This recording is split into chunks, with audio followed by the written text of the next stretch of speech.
প্রিয় দর্শক, আপনাদের সবাইকে আমার তরফ থেকে অনেক ভালোবাসা। কেমন আছেন আপনারা? আমি আপনাদের সকলের চেনা মিতা রানী। হয়তো অনেকের নামেই আমার নামটা খুঁজে পাবেন, কিন্তু আজ যে গল্পটা আপনাদের শোনাতে এসেছি সেটা শুধুই আমার মিতা রানীর জীবনের গভীরের একটা সত্যি, একটা গোপন কথা। বিশ্বাস করুন, এই গল্পটা বলতে গিয়ে আজও আমার বুক কেঁপে ওঠে। ইচ্ছে হয় না সমাজের সামনে নিজের জীবনের এই অধ্যায়টা খুলি, কিন্তু আমাদের মতো কত শত সাধারণ মেয়ের জীবনে যে এমন ঘটনা ঘটে যায় আমরা মুখ ফুটে কাউকে বলতে পারি না। আজ ভাবলাম আপনাদের কাছেই বলি, মনটা হালকা হবে। এই চ্যানেলটা আমার খুব প্রিয়, আর আপনাদের ভালোবাসা ছাড়া এই গল্পটা হয়তো এতজনের কাছে পৌঁছাতো না। তাই অনুরোধ করব, প্লিজ আমাদের চ্যানেলটিকে সাবস্ক্রাইব করে পাশে থাকবেন, লাইক করবেন, আর ভালো লাগলে কমেন্ট করে জানাবেন। আপনাদের একটা সাবস্ক্রিপশন আমাদের সাহস যোগায়। আসুন তাহলে শুরু করি আমার গল্প। আমাদের সংসারটা ছিল ৮ পৌরে মধ্যবিত্ত ঘরের মতো। স্বামী প্রদীপ, আমার শ্বশুর শাশুড়ি, আর প্রদীপের ছোট ভাই আমার দেবর সায়ান। ছোট্ট একটা দুকামরার ফ্ল্যাট, তবে ভালোবাসা আর ভিড়ের কোনো অভাব ছিল না। প্রদীপ বাইরে কাজ করত, একটা বেসরকারি কোম্পানিতে বেশ বড় পদ। ভোর হলেই ছুটত, ফিরতে ফিরতে রাত 10টা-11টা। তার জীবন মানেই ছিল অফিস, কাজের টেনশন, আর আমার জন্য বরাদ্দ ছিল মাসের শেষে সংসারের টাকাটা গুছিয়ে দিয়ে একটা ক্লান্ত নিঃশ্বাস ফেলা। আমি তখন নতুন বউ, সবে 2 বছর হয়েছে প্রদীপের সঙ্গে আমার বিয়ে হয়েছে। শুরুতে কত স্বপ্ন, কত হাসি, কত ছোট ছোট আবদার, কিন্তু বিয়ের প্রথম বছর পার হতে না হতেই যেন প্রদীপের পৃথিবীটা শুধু অফিস আর অফিসের মিটিংয়ে আটকে গেল। রাতে ফিরত হয়তো ফ্রেশ হয়ে খেয়েই ঘুম, আমার দিকে ফিরে তাকানোর সময়ও যেন পেত না। ভালোবাসার কথা তো ছেড়েই দিলাম, একটা সাধারণ গল্পের জন্য সে যেন বড্ড ক্লান্ত থাকত। আমার সারাদিনের কাজ চলত শাশুড়ির সঙ্গে পাল্লা দিয়ে। শাশুড়ি মানুষটা ভালো, তবে একটু চাপা স্বভাবের। সবার সব কাজ গুছিয়ে রাতে যখন নিজের বিছানায় আসতাম, তখন প্রদীপের পাশে শুয়েও আমার নিজেকে কেমন যেন একা মনে হতো। একটা মানুষের সান্নিধ্য পেতে, তার হাতটা নিজের হাতে ধরে একটু নিশ্চিন্তে থাকতে আমার মনটা ছটপট করত, কিন্তু সেই আশা করাও যেন আমার জন্য বোকামি ছিল। আর এই সংসারেরই আরেকটা সদস্য ছিল সায়ান, প্রদীপের থেকে বছর 5-এর ছোট। সবে গ্র্যাজুয়েশন শেষ করে চাকরির চেষ্টা করছে। শান্ত স্বভাবের ছেলে, নিজের মনে থাকে। ঘরের কাজকর্মে কোনোদিন হাত লাগাতো ঠিকই, কিন্তু ওর উপস্থিতিটা ছিল কেমন যেন অন্যরকম। সায়ানের ঘর ছিল আমাদের ঘরের লাগোয়া, মাঝখানে শুধু একটা পাতলা কাঠের পার্টিশন। রাতের বেলা আমাদের ঘরের সমস্ত নীরবতা, আমার বুকের ভেতরের না বলা দীর্ঘশ্বাসগুলো হয়তো সেই পাতলা দেওয়াল ভেদ করে ওর কানে পৌঁছাত। আমার কেন যেন মনে হতো এই ঘরে আমি একা নই, সায়ানও জেগে আছে। সায়ান আমাকে প্রথম থেকেই বৌদি বলত, বৌদি বলে ডাকত। সেই ডাকের মধ্যে একটা দারুণ সম্মান ছিল। কিন্তু সময়ের সঙ্গে সঙ্গে আমি একটা জিনিস খেয়াল করলাম, যখন প্রদীপ ঘরে থাকত সায়ান তখন একদম আড়াল হয়ে থাকত, কিন্তু প্রদীপ যেই অফিস চলে যেত সায়ানের চোখে যেন একটা অন্য রকম আলো ঝলমল করে উঠত। সেটা ছিল দৃষ্টি। প্রথম দিকে আমি পাত্তা দিতাম না। রান্নাঘরে কাজ করছি, হঠাৎ মনে হলো কেউ যেন দেখছে। পেছন ফিরে দেখতাম সায়ান দরজার পাশে দাঁড়িয়ে বই পড়ছে বা হয়তো ফোন দেখছে। আমি তাকালেই চোখ নামিয়ে নিত, একটা মিষ্টি হাসি দিয়ে বলতো, বৌদি কিছু লাগবে? সেই চাহনিটা ছিল বড্ড গভীর, যেন সে আমার চোখ নয়, আমার মনের ভেতরটা পড়তে চাইত। আমার পরনে হয়তো একটা সাধারণ শাড়ি, আঁচড়টা এলোমেলো, বা কপালে হয়তো একটু ঘামের কণা। আমি যখন তার দিকে তাকিয়ে দেখতাম, তখন কেন জানি আমার হাত নিজের অজান্তেই শাড়ির আঁচলটা টেনে ঠিক করে নিত। মনে হতো একটা অন্য পুরুষের সামনে আমি দাঁড়িয়ে আছি, যে পুরুষটা আমার স্বামী নয়। আর সেই অনুভবে আমার শরীরের ভেতরে কেমন যেন এক অদ্ভুত উত্তেজনা অনুভব করতাম। দিনগুলো এভাবেই কাটছিল। একদিকে প্রদীপের দূরত্ব, অন্যদিকে সায়ানের নীরব উপস্থিতি। আমার ভেতরের শূন্যতাটা যেন ক্রমেই বড় হয়ে উঠছিল। একদিন বিকেলবেলা, প্রদীপ তখনও ফেরেনি। শ্বশুর শাশুড়ি নিজেদের ঘরে বিশ্রাম নিচ্ছিলেন। আমি বারান্দায় একা দাঁড়িয়েছিলাম। সেদিন আমার মনটা খুব খারাপ ছিল। সকালে প্রদীপের সাথে সামান্য একটা বিষয় নিয়ে কথা কাটাকাটি হয়েছে। সে রাগের মাথায় অফিস চলে গেছে, একটা সরি পর্যন্ত বলেনি। আমি বারান্দার রেলিং ধরে বাইরে তাকিয়েছিলাম। চোখ দুটো কেন জানি ভিজে আসছিল। আমার স্বামী, আমার ভালোবাসার মানুষটা কেন আমাকে এমন অবহেলা করে? কেন বোঝে না যে আমারও একটু আদর দরকার? আমার নীরব কান্নাটা শুধু ভেতরের মানুষটাই দেখতে পাচ্ছিল। ঠিক সেই সময় নিঃশব্দে সায়ান এসে আমার পাশে দাঁড়ালো।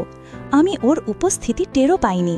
যখন ওর চেনা পারফিউমের হালকা গন্ধটা পেলাম তখন চমকে উঠলাম। তাড়াতাড়ি চোখের কোণটা মুছে নিয়ে সোজা হয়ে দাঁড়ালাম। বৌদি, কি হয়েছে? সায়ানের গলাটা ছিল খুব শান্ত, কিন্তু তাতে একটা অগভীর যত্ন ছিল। আমি ঘুরে দাঁড়ালাম। কই, কিছু না তো সায়ান, তুমি কখন এলে? সে আমার চোখের দিকে এক পলক তাকালো, তারপর তার দৃষ্টি নিচু করল। তোমার চোখ দুটো খুব ক্লান্ত দেখাচ্ছে বৌদি, তুমি কাঁদছিলে? আমি আর নিজেকে ধরে রাখতে পারলাম না। যেই মানুষটা আমাকে ভালোবাসার কথা দিয়েও এখন দূরে সরে যাচ্ছে, তাকে বলার সুযোগ নেই। কিন্তু এই ছেলেটা, আমার দেবর, যে কিনা আমাকে দেখছে, সে যেন আমার অব্যক্ত কষ্টটা বুঝে যাচ্ছে। আমার গলাটা ধরে এলো। না, কাঁদিনি, শরীরটা খারাপ লাগছে। মিথ্যে বললাম। সায়ান তার পকেট থেকে রুমাল বের করে আমার দিকে বাড়িয়ে দিল। আমি নিতে চাইছিলাম না, কিন্তু সে আলতো করে আমার হাতটা ধরে আমার হাতের তালুতে রুমালটা রেখে দিল। সেই প্রথম স্পর্শ, বিদ্যুৎ চমকে ওঠার মতো অনুভূতি হলো আমার শরীরে। আমার হাতটা ওর হাতে নিচে তখনও চাপা। সেটা ধরে রাখার জন্য নয়, শুধু রুমালটা দেবার জন্য। কিন্তু সেই স্পর্শটা যেন একটু বেশি সময় ধরে রইল। একটা অচেনা কম্পন, একটা নিষিদ্ধ আকাঙ্ক্ষা যেন দুজনের মধ্যে দিয়ে প্রবাহিত হলো। আমার হৃদস্পন্দন বেড়ে গেল। আমি তাড়াতাড়ি হাতটা সরিয়ে নিলাম। ধন্যবাদ, আমি ফিসফিস করে বললাম। সায়ান এবার আমার দিকে সরাসরি তাকাল। তার চোখ দুটোতে কোনো কৌতূহল ছিল না, ছিল গভীর এক সহানুভূতি। জানি বৌদি, দাদাকে দেখেই বুঝি। সবাই ভাবে টাকা রোজগার করলেই বুঝি সব সমস্যার সমাধান হয়ে যায়, কিন্তু একটা মানুষের মন তো টাকা দিয়ে ভরা যায় না। ওর কথাগুলো যেন আমার ভেতরের সব না বলা কথাগুলোকে এক লম্হায় টেনে বের করে আনল। এই প্রথম কেউ একজন আমার স্বামীর অনুপস্থিতিতে আমার একাকিত্ব নিয়ে কথা বলল। একটা ইমোশনাল সংযোগ সেখানে তৈরি হলো, যা কোনো সামাজিক সম্পর্ককে মানত না। তুমি কি বোঝো সায়ান? আমি অবাক হয়ে প্রশ্ন করলাম। সায়ান হেসে মাথা ঝাঁকাল। সবাইকে বাইরে থেকে হাসতে দেখলেই তো বোঝা যায় না যে ভেতরে সে কতটা একা। তুমি অনেক কষ্ট পাও বৌদি, তোমার চোখের দিকে তাকালেই সেটা বোঝা যায়। সেই মুহূর্তটা, সেই বারান্দার নিস্তব্ধতা আমার ভেতরের সব বাঁধ ভেঙে দিল। আমরা আর দেবর বৌদি ছিলাম না, ছিলাম দুটো একা মানুষ, যারা একে অপরের কষ্টটা নীরবে ভাগ করে নিচ্ছিল। সেই সন্ধ্যার পর থেকেই আমাদের সম্পর্কটা যেন এক নতুন মোড় নিল। দিনের আলোয় আমরা ছিলাম আদর্শ দেবর বৌদি, হাসতাম, মজা করতাম, শাশুড়ির কাজ গুছিয়ে দিতাম। কিন্তু রাত হলেই সব পাল্টে যেত। প্রদীপ হয়তো অফিসের কাজে আটকে গেছে বা ফিরলেও ঘুমিয়ে পড়েছে। তখন শুরু হতো আমাদের গোপন অধ্যায়। আমাদের ঘরের পার্টিশনের ওপাশ থেকে সায়ানের ফিসফিস করে ডাকা, বৌদি জেগে আছো? আমি জানতাম প্রদীপ ঘুমিয়ে থাকলে তবেই ও ডাকবে। আমি উঠে চুপি চুপি ওর ঘরের দরজার কাছে যেতাম। দরজাটা খুব সাবধানে সামান্য ফাঁক করত। সে আমাকে একটা চেয়ারে বসতে বলতো। প্রথম দিকে আমাদের কথা হতো খুব সাধারণ বিষয় নিয়ে, ওর ভবিষ্যৎ, চাকরির চিন্তা বা পুরনো দিনের কথা। কিন্তু ধীরে ধীরে কথাগুলো ব্যক্তিগত হতে শুরু করল। একদিন কথা হচ্ছিল আমাদের জীবন নিয়ে। আমি বলেছিলাম, জানো সায়ান, আমার মনে হয় আমার জীবনের সব রং যেন ফিকে হয়ে গেছে।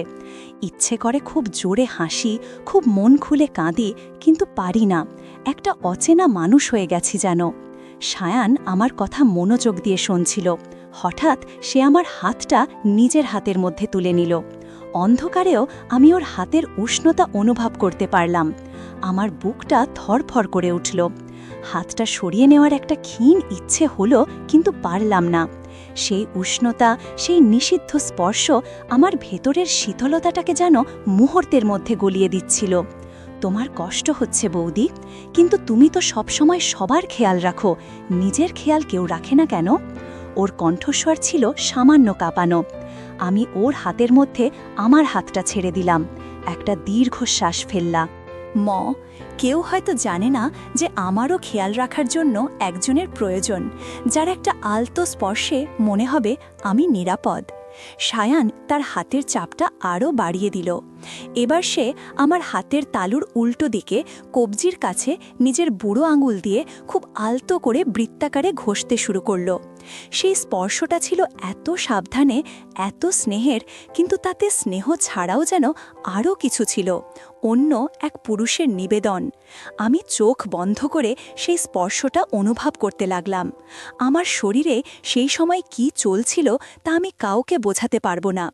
আমার শরীরের সব রক্ত যেন এক জায়গায় এসে জমা হচ্ছিল, একটা তীব্র উষ্ণতা অনুভব করছিলাম। মনে হচ্ছিল যদি এই মুহূর্তটা অনন্তকাল ধরে চলত। সায়ান তার কপালে আমার হাতটা ঠেকালো। আমি বুঝি বৌদি, আমি সব সময় তোমার পাশে থাকব, আমাকে তুমি যা খুশি বলতে পারো। সেই রাতে সম্পর্কের কোনো সামাজিক মর্যাদা ছিল না। একজন দেবর বৌদির সম্পর্ক এক অন্য রকম গভীর, ইমোশনাল এবং শারীরিক নৈকট্যের সম্পর্কে পরিণত হলো।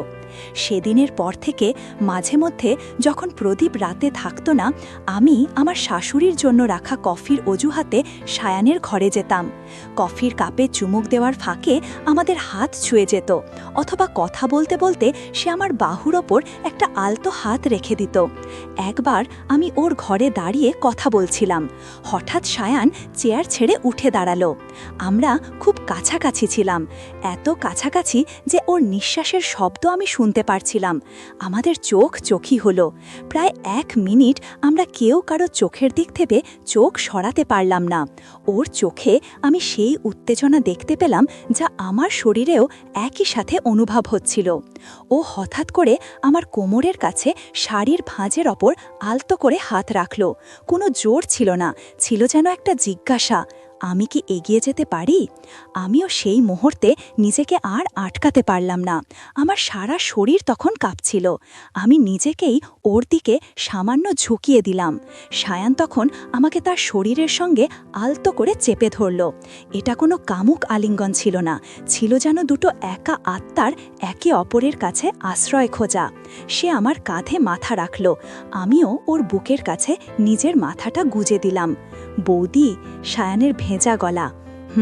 আমি ফিসফিস করে উত্তর দিলাম। সে আস্তে করে আমার মাথাটা ধরল এবং আমার গলার কাছে কানের নিচে একটা খুব উষ্ণ আলতো চুমু খেল। সেই চুমুটা আমার সমস্ত শরীরে একটা শিহরণ জাগিয়ে তুলল। এটা ছিল সেই মুহূর্ত যখন আমাদের সম্পর্কটা সমাজের চোখে পুরোপুরি অবৈধ, কিন্তু আমাদের মনের কাছে সেটা ছিল এক নিরাপদ আশ্রয়। আমার শরীরের সমস্ত ক্লান্তি যেন ওর এই স্পর্শে দূর হয়ে গেল। এরপর আরও অনেক রাত এলো। নীরবতা ভেঙে আমাদের শরীর একে অপরের কাছাকাছি এলো।